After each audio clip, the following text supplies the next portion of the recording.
A컵 사회 7번입니다. 사회 7번. 자, 7번 문제는 뭐라고 했냐면요. 자, 담즙을 생성하는 기관이라고 했죠. 뭐 이런 거는 껌처럼 여러분 너무나 쉬운 거가 됩니다. 맞추셔야 됩니다. 반드시 맞추셔야 됩니다. 자, 담즙이라는 게 어디서 만들어진다? 간에서 만들어진다는 거, 그죠? 그래서 간에서는 담즙이라는 소화액을 만들어요. 소화액을 만들어요. 그럼 이 담즙은 어떤 소화에 관여합니까? 소화효소, 소화액. 자, 간은 담즙을 만드는데 어떤 소화에 관여한다? 지방소화에 관여를 할 겁니다. 지방소화. 그럼 이때 기억하실 것 중에 하나가 또 담즙을 저장하는 곳이 있었죠. 그럼 담즙을 저장하는 곳은 어디였다? 담낭이라는 데였어요. 담낭. 그래서 한방에서 간과 담낭은 어떤 관계라고 했다? 오장육부의 표리 관계라고 하면서 간과 육부의 담낭은 엮여 있는 관계다라고 했었어요. 기억나죠? 자, 그러면서 여러분, 자, 이거는 뭘까요? 그러면 자, 문제에서 담석증 환자, 담석증. 자, 담석증이라는 건 여러분 어떤 거예요? 담석증이라는 거는 어떤 겁니까? 담낭에 돌이 생긴 거를 말하겠죠. 담석증은. 그럼 담석증 환자는 담낭에 돌이 생겼는데 담낭이 안 좋으면 여러분 간과 담낭은 서로 엮여 있는 관계라 그랬죠. 그래서 담낭이 안 좋으면 간도 안 좋아질 수 있어. 그리고 간도 문제가 있어. 그래서 간이 안 좋을 땐 여러분 담즙을 제대로 못 만들잖아. 지방 소화를 시키는 거. 그런데 자꾸 지방을 많이 먹어주면 간이 더 힘들겠죠. 그래서 간이 안 좋을 때는요, 저지방을 하거든요. 담석증 환자도 간과 담낭은 엮여 있는 관계이기 때문에 담석증 환자도 간이 안 좋았을 때처럼 지방을 적게 먹어야 돼. 지방 소화에 관여하는 담즙을 저장하는 곳이기 때문에. 되셨습니까? 자, 간은 담즙을 만든다. 지방 소화에 관여한다. 기억하실 것. 자, 그 다음에 이번에는 자, 침에서도 뭐가 나옵니까? 소화액이 나와. 그럼 침에서 나오는 소화액은 뭡니까? 프티알린이라고 합니다. 타액에서 나오는 소화액을 뭐라고요? 프티알린이에요. 이거는 어떤 소화를 도와주냐면요. 탄수화물 소화에 관여를 하는 게 타액에 있는 프티알린이에요. 그 다음에 이번에는 위. 자, 위에서도 소화액이 나옵니다. 자, 위에서 나오는 소화액 중에서 펩신이라는 게 있어요. 자, 이거는 어떤 소화에 관여한다? 단백질 소화에 관여합니다. 위에서 만들어져요. 자, 그 다음에 이번에는 자, 췌장에서 만들어지는 것도 있죠. 췌장에서 만들어지는 소화액은 어떤 게 있습니까? 그죠? 그 다음에 그 다음에 이 세 가지가 있죠. 자, 이거는 뭐예요? 아밀라제. 그래서 아밀라제 하면은 어떤 소화에 관여한다? 탄수화물 소화에 관여해. 그 다음에 뭐예요? 트립신. 자, 이건 어떤 소화에 관여한다? 단백질 소화에 관여한다. 그 다음에 리 하는 건 뭐예요? 리파아제라고 했죠. 리파아제. 이거는 어떤 소화? 지방 소화에 관여를 하겠습니다. 되셨습니까? 아트리 어디서? 췌장에서. 이 세 가지는요. 이 아트리는 전부 다 산성이 아니라 알칼리성을 띠고 있습니다. 알칼리성입니다.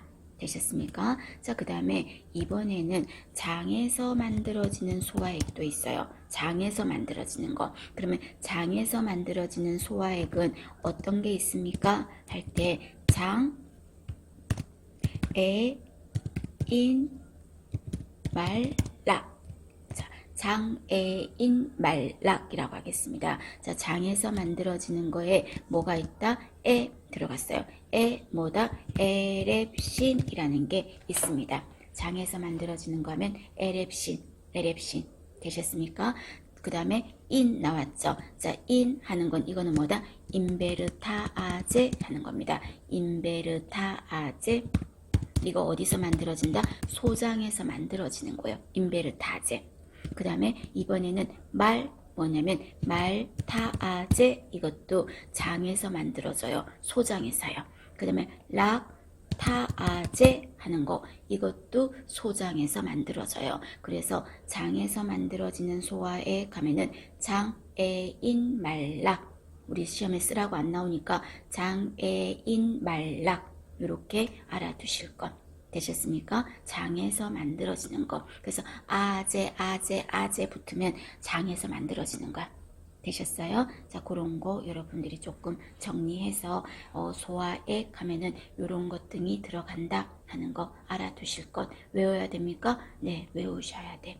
외우셔야 돼. 그래서 지금이라도 하나씩 외워두면 점점 여러분 암기 돼. 그래서 이런 거 알아두셔야 됩니다. 아트리 이런 거 전부 다 중요한 거고요. 장애인 말락까지 전부 다 싸그리 외워주십시오.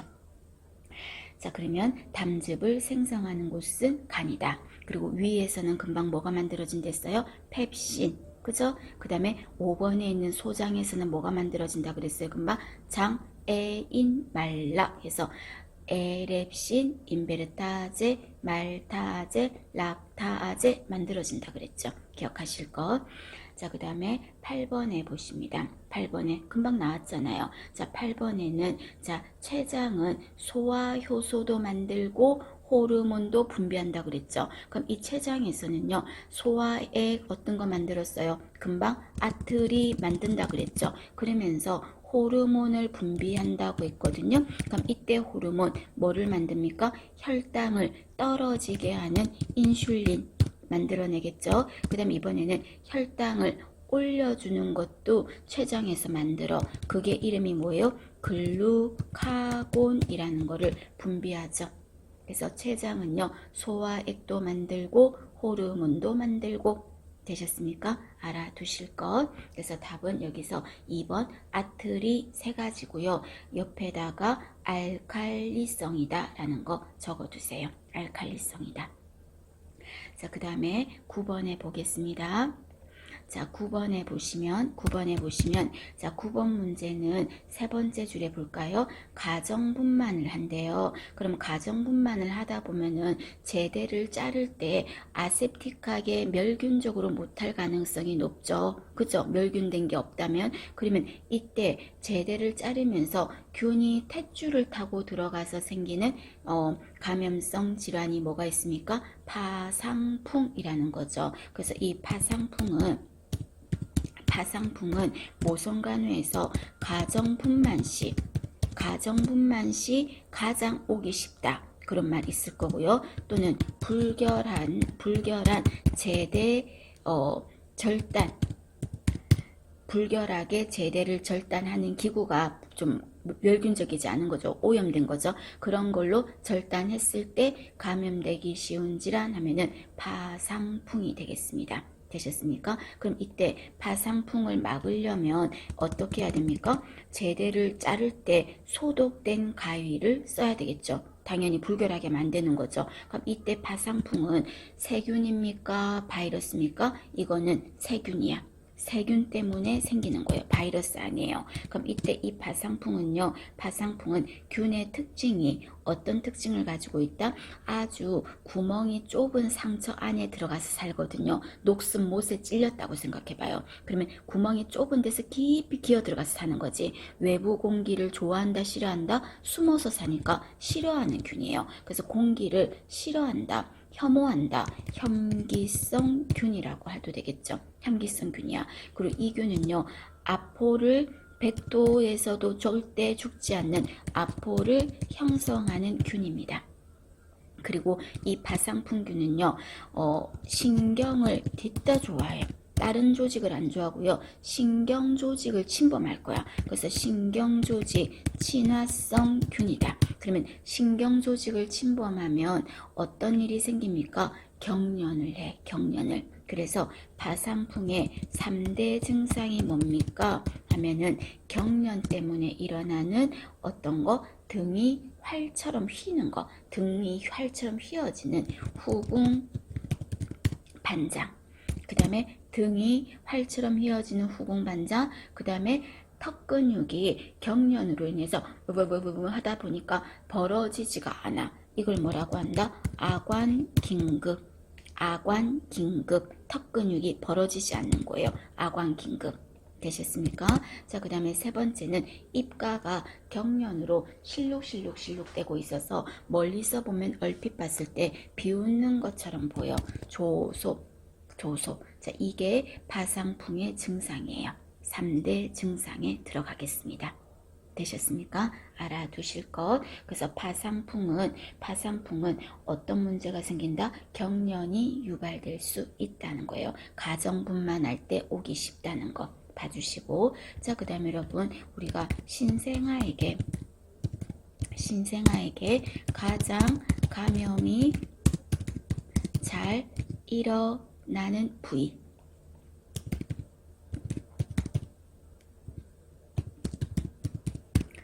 자, 어디에서 가장 많이 일어날까요? 지금 말했던 제대를 자르는 부위.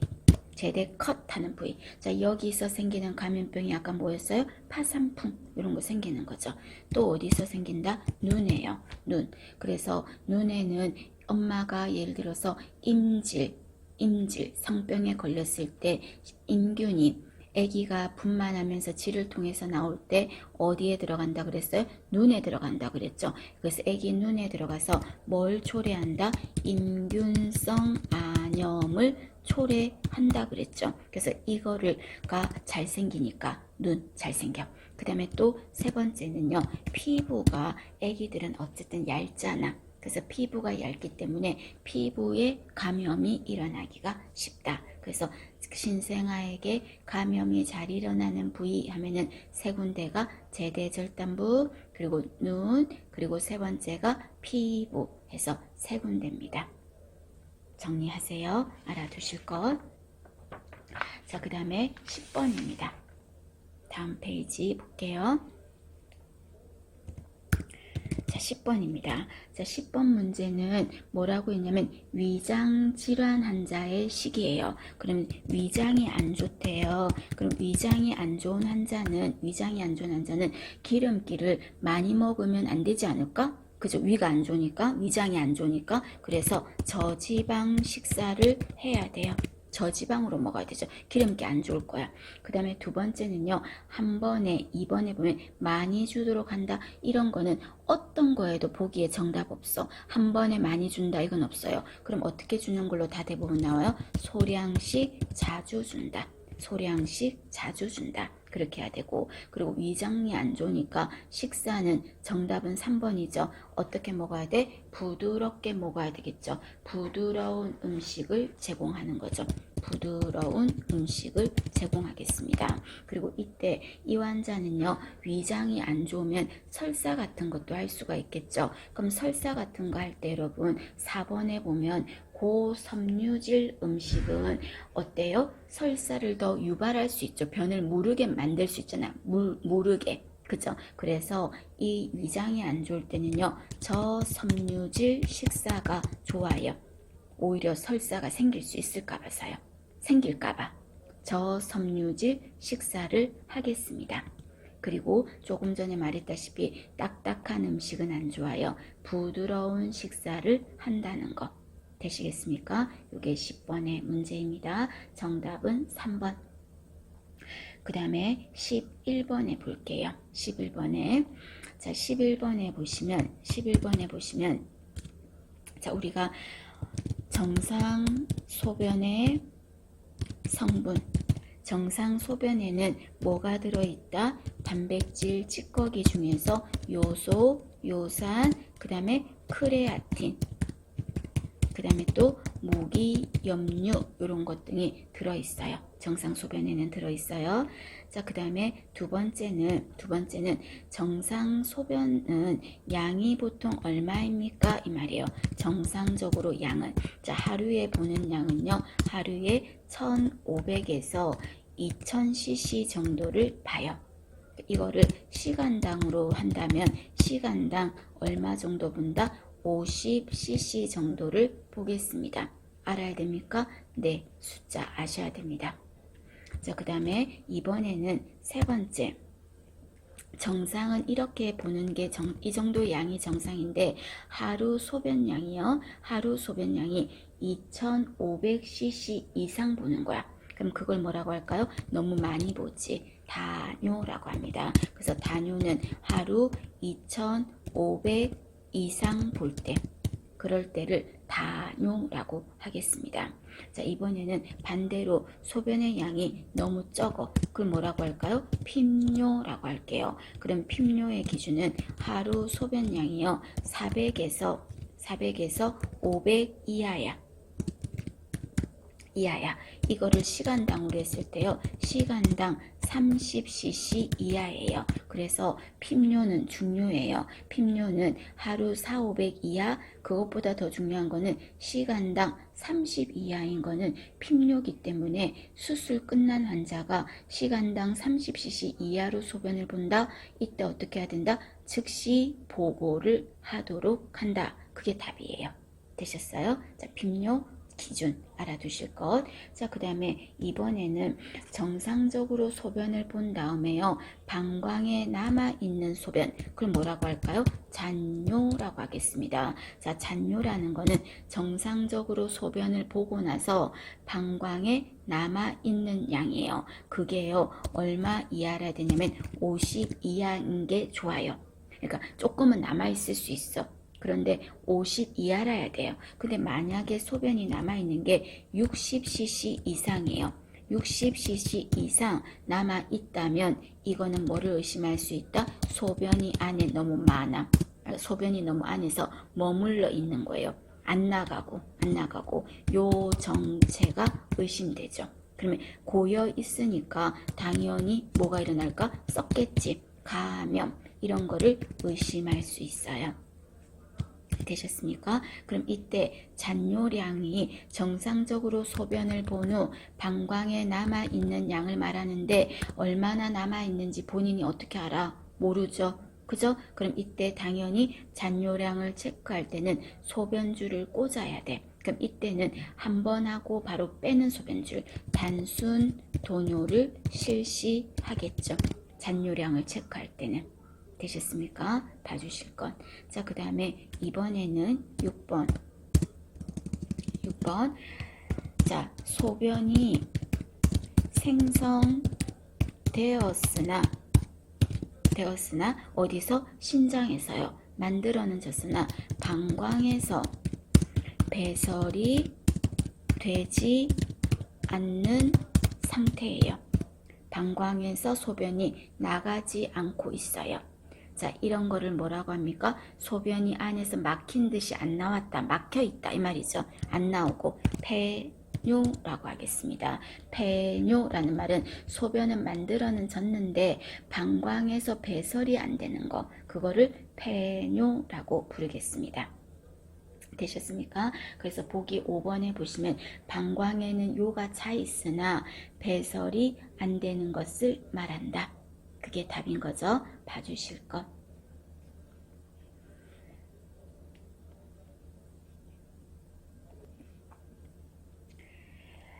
자, 그 다음에 42페이지에 문제 12번입니다. 문제 12번. 자, 문제 12번에 보시면 심장에는 우심방, 우심실이 있고 좌심방, 좌심실이 있죠. 자, 이때 정맥혈을 보유하고 있는 혈관이라고 했거든요. 자, 정맥피를 가지고 있으면 이름에 정맥이라는 말이 붙을 거야. 동맥이라는 피를 가지고 있다면 동맥이라는 이름이 붙을 거야. 그런데 제가 예외가 2개가 있다 그랬죠. 그죠? 그게 뭐였지? 앞에 패자가 붙었을 때랑 제대라는 말이 붙었을 때만 바뀌었잖아요. 그러면 1번에 보니까 폐동맥 되어 있죠. 그러면 이름은 동맥이지만 패자가 딱 붙어 있는 거 보니까 실제적으로는 이 혈관에 어떤 피가 지나간다? 정맥피가 지나가는 거예요. 정맥피. 그래서 폐동맥은 정맥피가 지나가요. 정맥피를 가지고 있다고. 되셨습니까? 그래서 나머지는 여러분 다 이름에서 3번에 대동맥, 이거 동맥피가 지나가. 그 다음에 신동맥, 동맥피가 지나가. 그 그 다음 5번에 간동맥, 동맥피가 지나가. 그런데 2번에 보시면 폐정맥 돼 있죠. 그럼 이거는 정맥피가 지나가나? 아니라 그랬잖아요. 폐자가 붙었잖아. 폐자가 붙어버리면 이 혈관에는 어떤 피를 가지고 있다? 동맥피를 가지고 있는 거죠. 되셨어요? 그래서 여기서는 1번입니다. 정맥피를 가지고 있는 것은. 그 다음에 13번입니다. 13번. 자, 비만이 있는 사람이래요. 그러면 비만이 있는 사람은 어떤 식사를 해야 됩니까? 지방을 적게 먹어야 되겠죠. 그리고 또 칼로리를 많이 먹으면 살이 찌잖아. 그러니까 칼로리도 어떻게 해야 돼요? 적게 먹어야 되겠죠. 적게 먹어야 되겠죠. 그래서 자, 영양에서 여러분 식사 조절을 함에 있어서 비만이 있을 때는 어떻게 한다? 저지방. 비만은 한 번에 정리합니다. 저지방 그리고 저탄수화물 적게 먹어요. 되셨습니까? 자, 그 다음에 이번에는 신부전. 신장이 안 좋아요. 또는요 사구체 신염 이런 게 있어요. 자, 이런 게 있을 때는 어떻게 먹자? 이때는 저단백이에요. 신장이 안 좋으면 무조건 저단백이에요. 되셨습니까? 그리고 신장이 안 좋으면 부종이 심하잖아요. 부종이 있잖아. 소변을 못 봐서. 그러면 짠 것도 안 좋겠죠. 저염이야. 그리고 또 부었을 때는 제가 물을 어떻게 주라 그랬어요? 적게 주라 그랬지. 그래서 수분도 제한하겠습니다. 그리고 여러분 물이 안 나가면 제가 수업 시간에도 뭐라 했어요? 나도 안 나가. 누구? 칼륨. 그리고 칼륨하고 또 친구 누구 있지? 인 있죠. 그래서 이때 물이 안 나가니까 몸 안에서요 칼륨하고 인 수치도 높아요. 물이 안 나가서 지도 안 나가가지고요. 그러면 이때 이 사람들한테는 칼륨이라든지 인이 몸 안에 혈관 안에 많이 있으니까 칼륨과 인을 많이 줘야 돼요? 적게 줘야 돼요? 적게 줘야죠. 너무 많으니까요. 그죠? 이해되시겠습니까? 세 번째. 자, 간이 안 좋아요. 그리고 간경화증이 있어요. 간경화든 간이든 간이 안 좋은 거예요. 자, 간이 안 좋으면 키워드 뭐부터 쳐야 된다? 자, 간이 아프니까 연고를 발라주는 힐링시키는 연고, 재생시키는 연고, 고단백 줘요. 그 다음에 두 번째 뭐 찾아야 되냐면 지방을 적게 줘야 된다는 거. 지방을 적게 준다는 거. 고단백, 저지방 찾아내세요. 그 다음에 이번에는 간이 안 좋으면 여러분 굉장히 지치거든. 힘이 없어. 에너지가 없어. 그럼 에너지를 좀 어떻게 해야 돼요? 많이 줘야 되겠죠. 그럼 우리가 에너지를 내게 하는 파워업 시키는 게 영양소 중에 뭐가 있다? 탄수화물이거든요. 그래서 이때는 탄수화물을 좀 더 줄 거예요. 탄수화물을. 되셨습니까? 그래서 여러분 고단백, 저지방 잡으시면 아마 거의 답이 나와. 그런데 혹시 하나를 더 찾아야 된다면 고탄수까지 찾으면 영락없이 답은 나올 거예요. 되셨어요? 자, 그 다음에 하나는요 비타민 어떻게 줄까요? 많이 줘. 비타민 적게 주라 이런 거 없어요. 어떤 보기에서도 비타민 많이 줘. 되셨죠? 자, 그런데 여러분 간성혼수라는 게 있다 그랬지. 간성혼수는 내 몸에 단백질 찌꺼기 암모니아가 몸 안에 많이 쌓여서 픽 하고 쓰러지는 게 간성혼수야. 뭐가 많다고요? 암모니아가. 그 암모니아가 어떤 음식 먹을 때 생기는 거라고요? 단백질. 그럼 이 사람한테는 단백질을 많이 주면 암모니아 찌꺼기가 자꾸 더 많이 생기겠죠. 그래서 간성 혼수를 막고 싶다, 예방하고 싶다 이렇게 말했을 때는 어떻게 준다? 단백질을 적게 줘야 돼. 단백질을. 자, 여러분, 자, 두 번째 거랑 그 앞에 거랑 구별하셔야 됩니다. 자, 간이 안 좋을 때는 어떻게 줬어요? 고단백. 그런데 간성 혼수 이거를 막고 싶을 때는 저단백. 되셨습니까? 저단백으로 준다. 봐주실 거. 그 다음에 이번에는 위를 잘라냈어요. 그럼 위를 잘라낸 사람들한테는 위가 일부 없으니까 음식물이 위에서 오래 머무르지 않고 바로 장으로 휙 내려가겠지. 그거를 흔히 우리는 뭐라고 했다? 급속 이동 증후군, 또는 같은 말로 뭐라고 합니까? 같은 말로 덤핑 신드롬이라고 하죠. 덤핑 신드롬. 자, 이거를 생길 수가 있어. 위를 자른 사람한테는. 그럼 이거를 막아야 되겠죠? 그래서 이런 증상이, 합병증이 안 나타나도록 막을 거야. 그럼 이렇게 막으려면 어떻게 먹어야 됩니까? 그랬을 때, 자, 이때 이 사람들한테는 먹는 자세를 어떻게 먹는다? 앉아서 먹으면 음식물이 빨리 밑으로 확 내려가. 그래서 어떻게 먹는다? 누워서 식사할게요. 누워서. 그래서 옆으로 누워서 식사한다. 그래서 횡와위라고도 하겠습니다. 누워서 먹을게요. 그 다음에 이번에는 이때 식사할 때 식사 중에 물을 주는 건 어때요? 물을 주면 너무 확 하고 또 빨리 내려갈 거야. 그래서 물을 주지 말아요. 그리고 한 번에 많이 먹으면 한 번에 다 내려가 버릴 거야. 그럼 어떻게 먹을까요? 소량씩 자주 먹어요. 아까도 그랬죠. 한 번에 많이 먹는 건 없다고. 그래서 소량씩 자주 먹어요.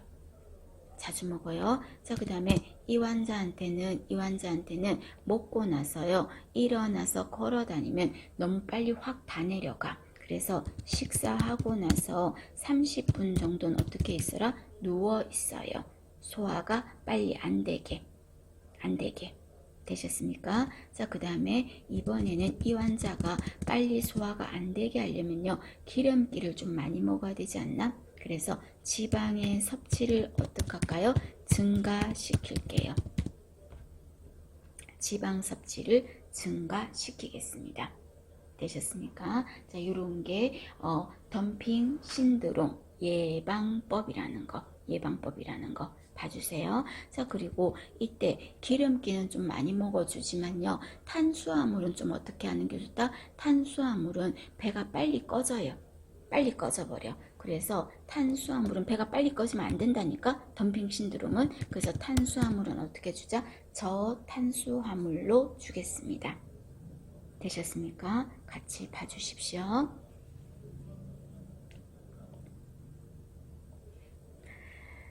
자, 그 다음에 문제 이어서 계속 보시면은요, 자, 14번이에요. 14번. 자, 14번에 보시면 비출혈에 대해서 설명했죠. 이때 비출혈이라는 게 출혈이 아니다, 그 뜻이 아니라 코피를 말하는 거죠. 그럼 이때 비출혈을 유발할 수 있는 게 어떤 상황일 때 일어날 수 있냐면요, 혈압이 높으면 코피가 날 수 있어. 코피가. 그 다음에 또 두 번째는 다쳐서도 그럴 수 있죠. 어딘가에 받쳤다든지 싸웠다든지. 그래서 그죠. 그래서 외상으로도 당연히 생기겠죠. 그 다음에 이때요, 혈압이 높아도 생기고요. 또 뭐도 생기냐면요, 기압의 차이가 있어도 잘 생겨요. 그러니까 갑자기 고산병처럼 높은 데로 휙 하고 올라갔을 때, 이때 코피가 날 수도 있어요. 기압 차이 때문에. 되셨습니까? 자, 그 다음에 유산 중에서 여러분 코피가 날 수 있다고 했어요. 그런데 배도 안 아프고 출혈도 없고 그래서 이때 코피가 나는 걸로 알 수 있는데, 병원에 갔을 때는 태아 심장 소리를 들으려고 초음파를 했더니 태아가 안 움직이죠. 왜? 태아가 죽었으니까. 그래서 태아가 죽은 채로 하혈도 안 하고 아무 문제가 없는데 죽은 채로 있는 거예요. 그런 유산을 뭐라고 한다? 계류유산이라고 하겠습니다. 근데 이 계류유산일 때 코피가 날 수 있어요. 되셨습니까? 그래서 14번 옆에다가 몇 개 더 적어 두셔야죠. 그래서 고혈압, 그 다음에 외상, 그리고 기압의 변동, 그리고 여기 계류 유산, 이런 것 등이 코피와 관련된 거다. 되시겠습니까? 봐주실 것. 자, 그래서 15번은 펩신. 그럼 이 펩신은 어떤 소화에 관여한다 그랬습니까? 단백질 소화에 관여한다 했죠. 기억하고. 그리고 위는 여기에서 위가 이렇게 있으면 위가 식도가 있고 위가 이렇게 있죠. 그러니까 위가 이렇게 있을 때 여기 위가 시작되는 입구, 요 입구를 뭐라고 합니까? 분문. 위의 입구는 분문. 그리고 위의 마지막 부분, 출구는 뭐라고 한다? 유문. 그죠? 그래서 유문. 그래서 위는 위에 분유, 분문, 유문이 있다 하는 거 알아두시고요. 자, 그 다음에 이 위는요, 위는 음식물을 어떻게 하는 곳입니까? 위는 음식물을 저장하는 곳이죠. 음식물을 저장하는 곳이야. 그런데 위가 저장의 역할만 하는 건데 자기가 이거는 내가 알아서 흡수할게 해서 이 두 가지는 본인이 알아서 흡수해버려. 저장하는 일만 하는 게 아니라 이 두 가지에 대해서는 소장한테까지 일 안 가고 자기가 다 알아서 해버릴 거야. 어떤 음식이 그렇다? 알코올. 그리고 또 하나가 당분이에요. 그래서 단 거를 먹었을 때 빨리 흡수가 이루어지는 게 왜 그런 거다? 위에 가자마자 위가 알아서 흡수를 해버리니까요. 되셨어요? 선택적 흡수, 이 말이 두 가지는 본인이 알아서 해결하겠다 하는 음식이 알코올과 당분입니다. 이것도 같이 한번 보시고요. 자, 그 다음에 16번에 보세요. 자, 16번은 여러분 응급처치에 대한 정의죠. 자, 응급처치라는 말 자체가 뭔데요? 이거는 즉각적으로 하는 거잖아요. 그래서 시험 문제에서 지속적으로 한다 이래 말하면 틀렸지. 지속적인 게 아니지. 응급처치는 바로 진짜 말 그대로 임시 방편으로 하는 응급에 즉각적으로 하는 거지 지속적인 게 아니죠. 그래서 키워드는 즉각적이다, 임시적이다 이런 말이 들어가겠죠.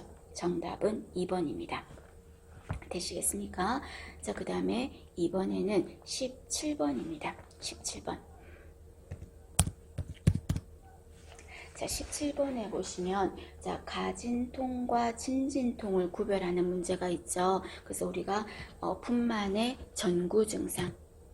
자, 분만이 곧 시작된다 하는 증상이죠. 그럼 분만의 전구 증상에는 어떤 게 들어가냐면요. 자, 이슬이라는 게 비쳐요. 그래서 이슬이라는 게 비치면 이거는 피가 섞인 분비물이 나오는 건데 얘가 나오면 24시간 안에 뭐가 있을 거다? 분만이 있을 거다 하는 거예요. 이슬 비쳐요. 그 다음에 또 이때 태아가 골반 안으로 내려와야 되기 때문에요. 자궁의 윗부분에 태아가 있다가요. 점점 태아가 내려와요. 그래야 분만이 진행될 때 진행이 바로 일어나겠죠. 그래서 태아가 밑으로 내려오겠습니다. 하강. 분만의 전구 증상이에요. 그러면 태아가 밑으로 내려왔다면 도대체 어디로 내려왔다는 거죠? 골반 안으로 내려왔다는 거야. 그럼 태아가 골반 안에 낑겨가지고요. 잘 움직임이 그전에는 안 낑겼을 땐 자유롭게 움직였는데 낑겨 놓으니까는요. 태동이 좀 어떻게 된다? 줄어들어요. 그래서 시험 문제에서 전구 증상에 태동이 증가한다 하면 틀렸어. 태동이 감소해요. 그리고 호르몬의 문제로요. 체중이 분만이 곧 이루어질 때가 임박하면요. 약간 감소해요. 인부의 체중이 약간 떨어지기도 합니다. 그리고 또 양수를 싸고 있는 막 있죠. 양막. 이게 이제 서서히 파열될 거예요. 그래서 분만이 곧바로 조금 있으면 시작될 증상이라는 겁니다. 되셨죠? 자, 그 다음에 이번에는 분만이 곧 진행될 때는 자궁의 입구가 어떨까요? 처음부터 분만 딱 시작될 때 자궁이 바로 짠 열리는 게 아니잖아요. 그럼 열리기 위해서 전구 증상에 점점 열리려면 자궁의 입구가 고무줄이 늘어나듯이 됐어요. 종이장처럼 자궁의 입구가 얇아지겠죠. 그거를 뭐라고 했다? 거상이라고 했어요. 이게 분만의 전구 증상이에요. 되셨습니까? 그 다음에 분만의 전구 증상에 뭐가 들어간다? 배가 아파. 근데 이때 배가 아픈 거는 본격적인 진통은 아니에요. 그럼 이런 진통을 뭐라고 한다? 가진통이 이때 나타나는 거죠. 가진통이. 그래서 이런 것들은 아직은 본격적인 게 아니라 이제 곧 있겠다 하는 암시 증상이라는 거 되셨습니까? 꼭 알아두십시오. 알아두십시오. 자, 이 중에서 여러분들은 이 17번의 문제는 진짜 진통과 어떻게 가진통을 구별하는 문제죠. 이거 여러분 반드시 정확하게 알고 계셔야 됩니다. 그러면 이때 가진통과 진진통은 가진통은 안 아프다는 게 아니에요. 아프긴 아파요. 아프긴 아픈데 본격적인 진통은 아니라는 거죠.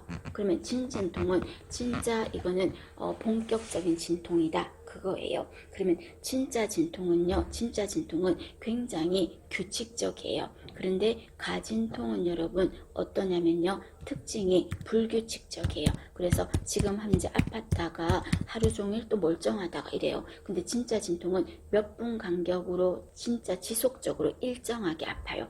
규칙적이야. 그래서 불규칙적이다 하면은 가진통, 규칙적이다 그러면 진진통. 되셨습니까? 그 다음에 이때 가진통은 이슬이라는 게 보이지 않아요. 이슬이라는 게 없어요. 왜냐하면 본격적인 진통이 아직은 아닐 거니까. 그런데 진짜 진통은 이슬이라는 게 보인다 안 보인다? 보여요. 가진통은 이슬이 보이지 않아요. 그리고 진짜 진통이면 자궁이 열리게 되겠죠. 그런데 가진통은요 아직 멀었거든요. 그래서 자궁 입구가 열리지 않아요.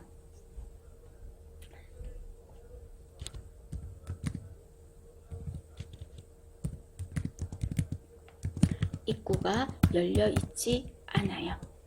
되셨습니까? 안 열려 있어. 그 다음에 아픈 게 가짜 진통은요 어디에 좀 집중적으로 아프냐면요 복부에 통증이 집중돼요. 그런데 진짜 진통은요 허리쯤부터 아파서 쫙 뻗치면서 아파요. 그래서 배만 아프다 하면은 가진통, 허리부터 아프다 그러면은 진짜 진통.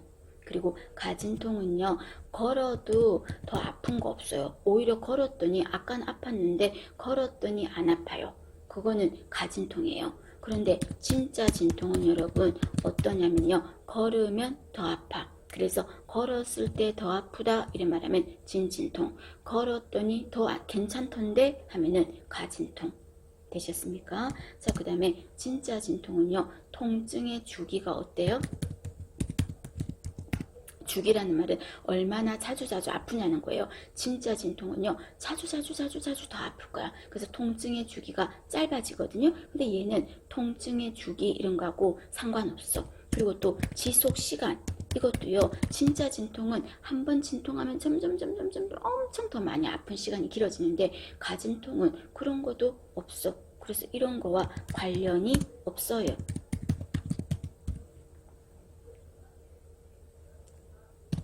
관련이 없어요. 그리고 또 통증이 점점 더 아픈 게 심해지는 거는 뭘까요? 진짜 진통. 그런데 가짜 진통은 점점 더 심해지는 거와 관련이 있다 없다? 없어요. 통증의 강도와도 관련이 없어요. 되셨습니까? 자, 그래서 가진통을 정확하게 알던 진진통을 정확하게 알던 가진통과 진진통의 특징 구별을 하셔야 됩니다. 그래서 여기에서는 1번에 보면 진통이 더욱 강해지는 건 뭐라고요? 진진통이에요. 그 다음 2번에 복부에 진통이 온다 돼 있죠. 그럼 배가 주로 아픈 건 아까 뭐라 그랬어? 진진통이 아니라 가진통이라 그랬죠. 진진통은 어디가 아프다 그랬어요? 허리쯤이 아프다 그랬죠. 그 다음에 세 번째 이슬이 보인다. 이건 어떤 거였지? 이슬이 보이는 거는 진진통이죠. 그 다음에 4번에 보면 진통의 양상이 불규칙하다. 불규칙하다 하면 뭐였죠? 이거는 어떤 거죠? 가진통이죠. 그 다음에 5번에 보면 가진통의 경우 자궁경부 소실이 있다 했는데 소실이라는 게 여러분 뭐냐면 종이장처럼 얇아진다는 거야. 아까 거상이라는 말 했죠. 종이장처럼 얇아진대. 왜? 열리려고. 그럼 이때는 얇아졌다는 말은 열리려고 그런 거죠. 이거는 뭐죠? 진진통이에요. 진진통. 되셨습니까? 정리하셔야 됩니다. 가진통과 진진통 구별을 하실 것. 자, 18번에 보시면 보육기에 대한 설명이에요. 보육기에 대한 설명. 자,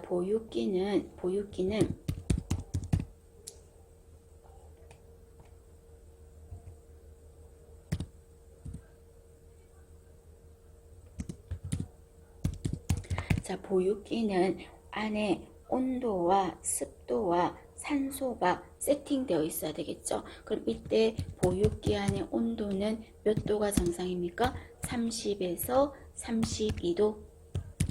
그 다음에 이때 안의 습도는요 55에서 65%. 그 다음에 이 안에 산소는요 얼마가 있어야 된다? 30% 미만. 30% 미만으로 있어야 된다. 그러니까 더 많이 있으면 안 된다는 거죠. 왜요? 산소가 너무 많으면 어떤 문제를 줄 수 있다? 눈에 문제를 줄 수 있다고 그랬죠. 그게 바로 질환 이름이 뭡니까? 수정체 후부 섬유 증식증이라는 게 있죠. 이게 생길 수 있다는 거죠. 그래서 수정체 후부 섬유 증식증을 막으려면 어떻게 해야 됩니까? 이거를 막으려면은 산소를 너무 많이 주면 안 된다는 거. 산소를 많이 주면 안 된다는 거. 되셨습니까? 그러면 이렇게 온도, 습도, 산소 이거요. 점검을 얼마마다 하냐면요. 2시간마다 해야 돼요. 그리고 이 안에 청소 있죠. 청소는 얼마마다 한다? 매일 하겠습니다. 그럼 이때 매일 할 때 그냥 수돗물로 한다 그러면 틀렸어요. 소독수를 사용해서 매일 청소하겠습니다. 매일 청소하겠습니다. 자, 그 다음에 보육기 안에서 애기요. 보육기 내에서 수유를 할 거예요. 애기 꺼집어내서 수유 안 하고요. 보육기 내에서 수유를 만약에 할 때는 자세를 어떻게 할까? 자세를 좀 올려야 흡인성 폐렴, 기도로 안 넘어가겠죠. 그래서 어떤 자세 할까? 반자위. 애기를 반자위, 상체를 상승시켜서 수유를 도와야 되겠죠. 그리고 수유가 다 끝나면 그냥 눕혀버리면요. 똑바로 눕혀버리거나 하면 토할 수 있어. 그래서 토했을 때 기도를 막을 수가 있겠죠. 그럼 수유를 끝내고 나면은요. 어느 쪽으로 눕혀준다? 오른쪽으로 눕혀줍니다. 오른쪽으로 눕혀줍니다. 그 말은 여러분 다르게 말하면 어떤 자세를 말하죠? 우측이. 오른쪽으로 눕혀주는 거죠. 우측이를 취한다 이 말이에요. 그럼 여러분 우리 공부에서 여러분 우측이를 하는 거는 이것밖에 안 했는데 애기 젖먹이고 나서 눕힐 때 우측이, 관장할 때도 좌측이, 체위성 저혈압, 인부가 갑자기 중기 때 어지러워. 그래서 기절할 것 같아. 그럴 때도 어떤 자세? 좌측이. 그런데 이때 또 위내시경 있죠. 위내시경 할 때도 어떤 자세? 좌측이. 근데 수유하고 나서는 어떤 자세? 우측이. 그래야지 토하지 않아. 되셨습니까? 자, 18번 그렇게 보시고요. 청소는 매일 하겠습니다. 봐주십니다. 자, 그 다음에 19번에 보시면 환자가 병명을 물어봤다 그러잖아요. 그럼 이때 자, 저한테 오세요. 제가 다 말해드릴게요. 하면 돼? 안 돼? 안 되겠죠. 그래서 의사나 간호사에게 여쭤보셔야 됩니다. 또는 물어보셔야 됩니다. 하고 또 안내해 줘야 되겠죠. 그죠? 틀렸습니다. 맞는 거는 3번. 병명은 의사 선생님께서 말씀하실 거예요. 라고 말해야 되는 거겠죠. 그 다음에 20번 보겠습니다. 자, 20번에 고열 환아의 간호예요. 고열 아이예요. 자, 열이 나면 여러분 1번에 볼까요? 1번에 보면 자, 얼음 주머니 대어주는 거 맞아. 열 날 때. 그럼 열이 날 때 얼음 주머니를 대주는 건 맞는데 어디다가 대어주는 거죠? 머리 쪽은요. 체온을 조절하는 센터 시상하부가 뇌잖아요. 그러니까 머리는 어떻게 할까? 체온 조절하는 시상하부의 열을 다운시켜야 되니까 머리는 얼음 주머니.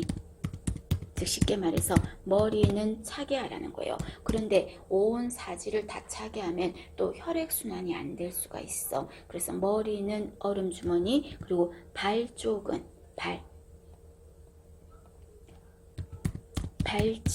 발 쪽은요 어떤 게 해줄까? 더운 물 주머니.